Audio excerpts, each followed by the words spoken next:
और इसी तरह जो क़यामत की एक बड़ी निशानी बताई गई है वो है दज्जाल का नमूदार होना, सूरज का मगरिब से तलू हो जाना। तो इसका अल्लाह ताला ने एक मुकम्मल सिलसिला रखा है, क्योंकि हम अपनी आंखों के सामने देख चुके हैं कि जितनी भी छोटी छोटी निशानियां हैं वो हम सब की आंखों के सामने अपनी तकमील को पहुंच चुकी हैं। और अब ये अंदेशा है, ये जाहिर होता है कि क़यामत बहुत ज़्यादा करीब है। और मैंने सबसे पहले आपके सामने नबी सल्लल्लाहु अलैहि वसल्लम का फरमान पढ़ा, तो नबी सल्लल्लाहु अलैहि वसल्लम ने फरमाया बुइस्तु अना वस्साअतु का हतैन, कि क़यामत और मैं बिल्कुल इस तरह हैं, दो उंगलियों के साथ मिला कर बिल्कुल इस तरह है। इसका मतलब है कि क़यामत इतनी करीब है कि हम लोगों को उसका अंदाज़ा ही नहीं हो सकेगा। हम उसके फितनों के अंदर, क़यामत के फितनों के अंदर, दज्जाल के फितनों के अंदर इस तरह मुलव्विस हो जाएंगे कि हमें इस चीज़ का अंदाज़ा ही नहीं हो सकेगा। और नबी सल्लल्लाहु अलैहि वसल्लम ने फरमाया कि आप दज्जाल के फितने से महफूज रहें।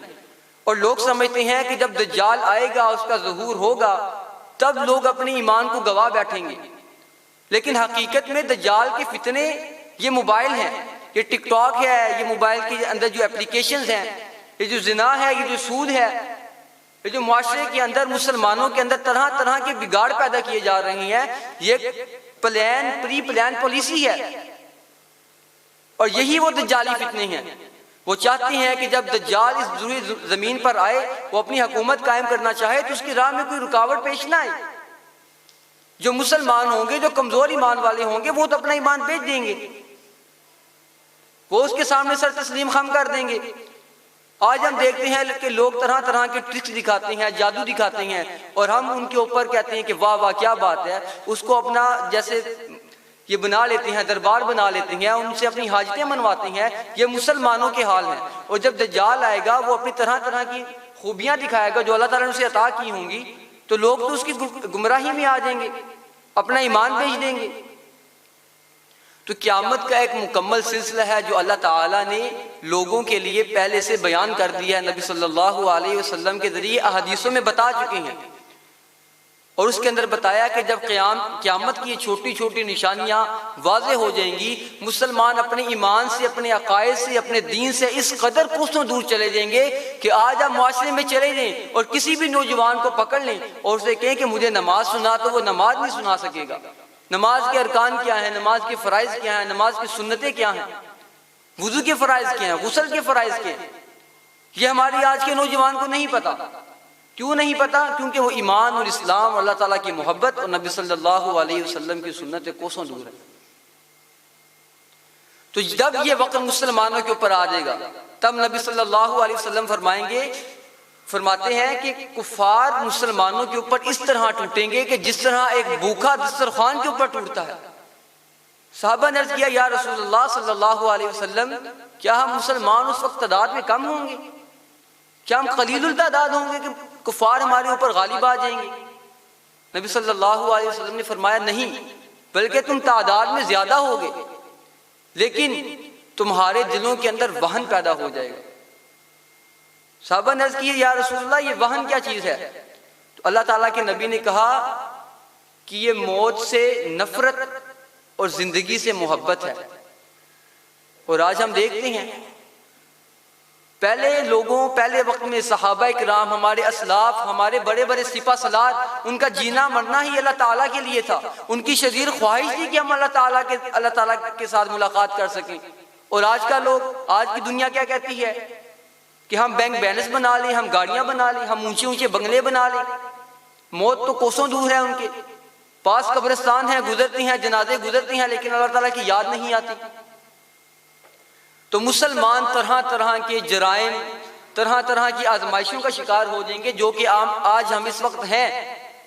आज आप देख लें, अमेरिका ने मुसलमानों के ऊपर दहशतगर्दी का इल्ज़ाम लगाया, और इराक के अंदर, शाम के अंदर, लुबनान के अंदर, फ़लस्तीन के अंदर, अफगानिस्तान के अंदर, बर्मा के अंदर, हर जगह मुसलमानों के ऊपर जुल्म ढाए, और कोई बंदा उनके खिलाफ बात नहीं कर सकता। यह मुसलमानों के ईमान की कमजोरी है कि वो मुसलमान जो एक जिस्म वाहिद की तरह थे, वो बिल्कुल अलग हो चुके हैं। वो मुसलमान के जिसके किसी एक हिस्से में दर्द हो, पूरा जिस्म दर्द उठता था, आज जिस्म के टुकड़े हो रहे हैं और हम खामोश बैठे देख रहे हैं, तमाशाई बने हैं। फिर जब ये हालात आएंगे तो उस वक़्त अल्लाह ताला ने फरमाया, अल्लाह ताला के नबी ने फरमाया कि इमाम महदी का ज़हूर होगा। अल्लाह ताला इमाम महदी को भेजेगा जो हज़रत हसन की औलाद में से होंगे। जब दुनिया के अंदर मुसलमान मगलूब हो चुके होंगे, वो चाहते होंगे कि कोई ऐसा आए, कोई खिज़र आए जो हमें इससे निकाले, इस कदर टूट चुके होंगे। उस वक़्त इमाम महदी आएंगे और वो दुनिया के ऊपर 7 साल हुकूमत करेंगे और मुसलमानों के एक नई उम्मीद देंगे, अल्लाह ताला के साथ उनका ताल्लुक मजबूत करेंगे। जब इमाम महदी आएंगे तो मशरिक से काले झंडे वाले 12,000 का लश्कर निकलेगा और नबी सल्लल्लाहु अलैहि वसल्लम ने फरमाया कि जब वो निकलेंगे तो दुनिया की कोई ऐसी ताकत नहीं है जो उनकी राह में आड़ आ सके, जो उनके सामने रुकावट बन सके। इससे हमें एक और चीज का भी अंदाजा होता है कि मुसलमान बेशक तादाद में कम हों, वो 12,000 ही क्यों ना हों, लेकिन उनके दिल में ईमान होगा, ईमान बिल्लाह होगा, उनके दिल में तकवा होगा, उनके दिल में नबी सल्लल्लाहु अलैहि वसल्लम से मोहब्बत होगी, तो वो 7.5 अरब की दुनिया का मुकाबला करेंगे और दुनिया की कोई भी ताकत उनके सामने आड़े नहीं आ सकेगी। और उन्हीं 12,000 लोगों के जरिए अल्लाह ताला हज़रत इमाम महदी की क़यादत में 7 साल तक दुनिया के अंदर अमन कायम करके दिखाएंगे। ये तो कुस्तुनतुनिया जिसे सुल्तान मोहम्मद फातिह ने फतह किया 1453 के अंदर, ये इस्तांबुल जिसे हम इस्तांबुल के नाम से जानते हैं, ये दोबारा कुफार के हाथों में चला जाएगा।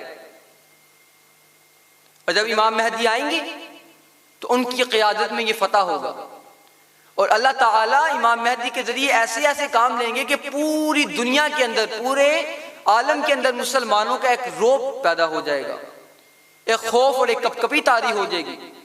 वो इस्लाम का पुराना दौर दौरा होगा। और कुस्तुनतुनिया की फतह कैसे होगी? जब मुसलमानों के लश्कर वहां पहुंचेंगे जहां जलाल के साथ, तो अल्लाह ताला के जिक्र के साथ कुस्तुनतुनिया फतह होगा।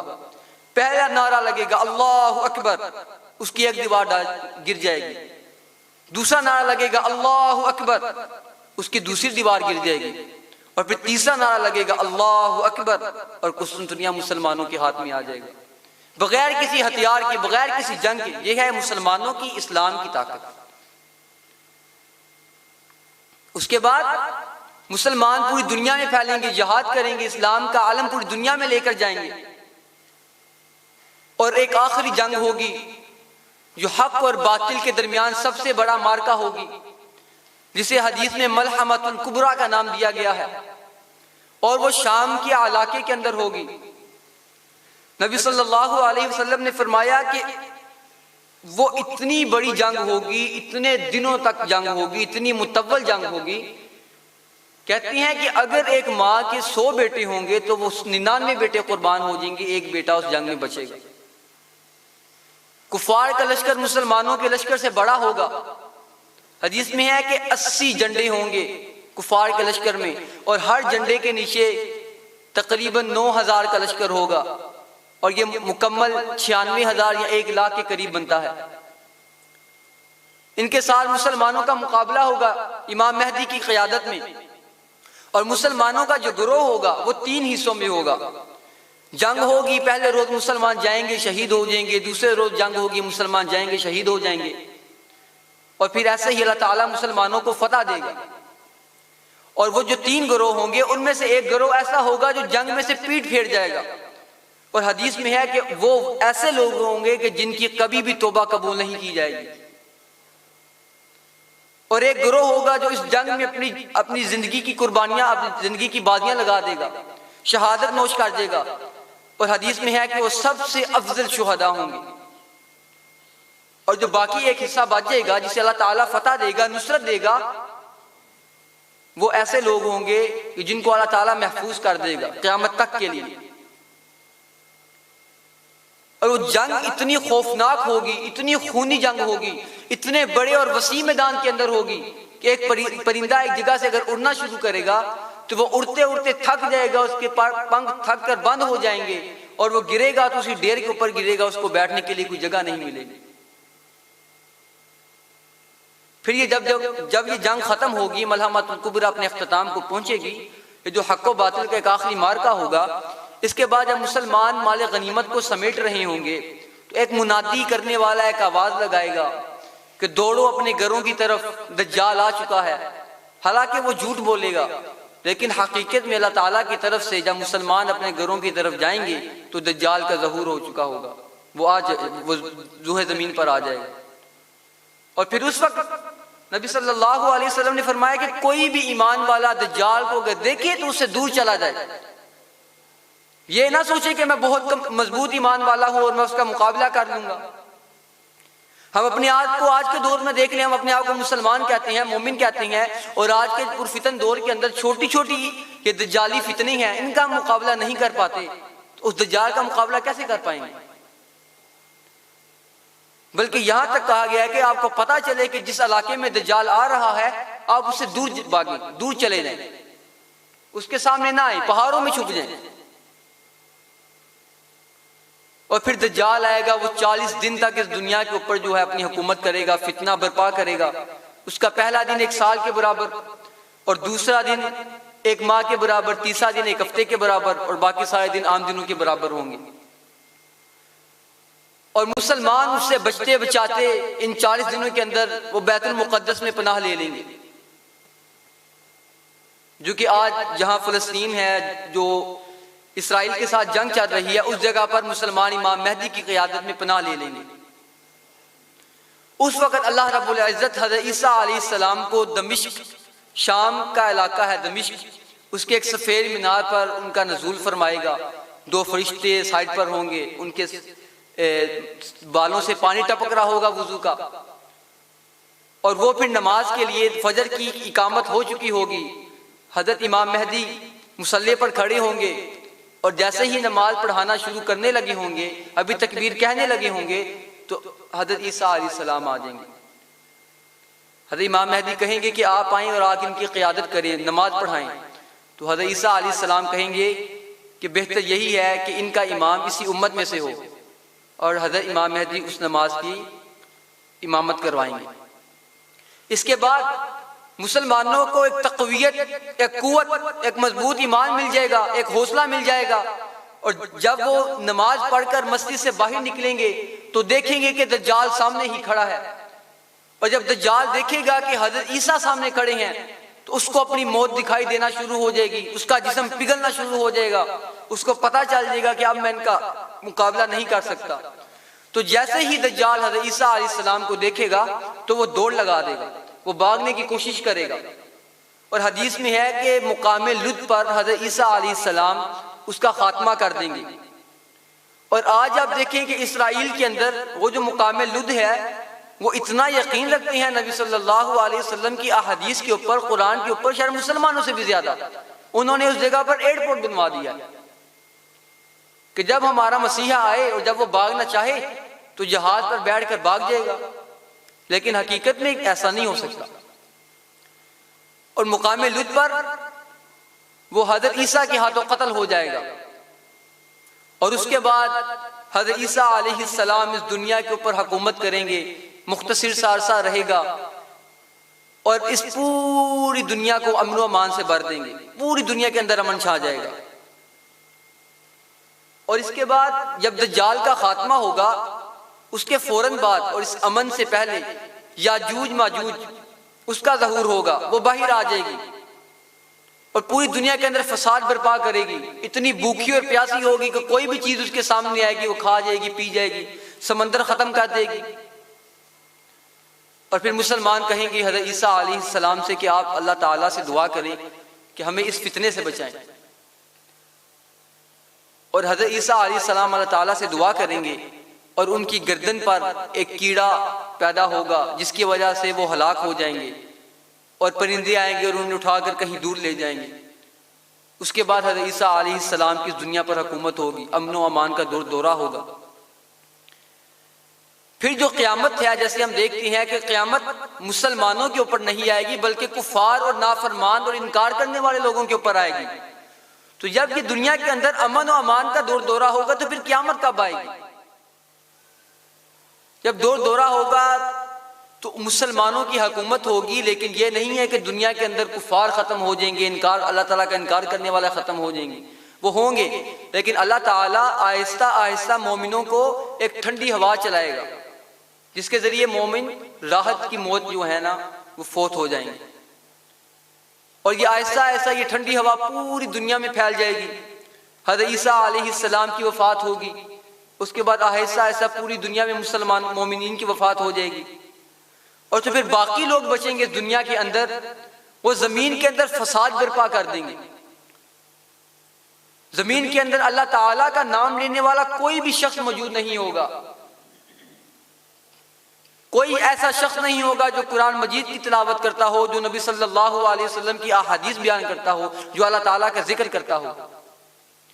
दुनिया के अंदर बाकी जितने भी लोग बचेंगे वो सब नाफरमान होंगे और नामुराद होंगे।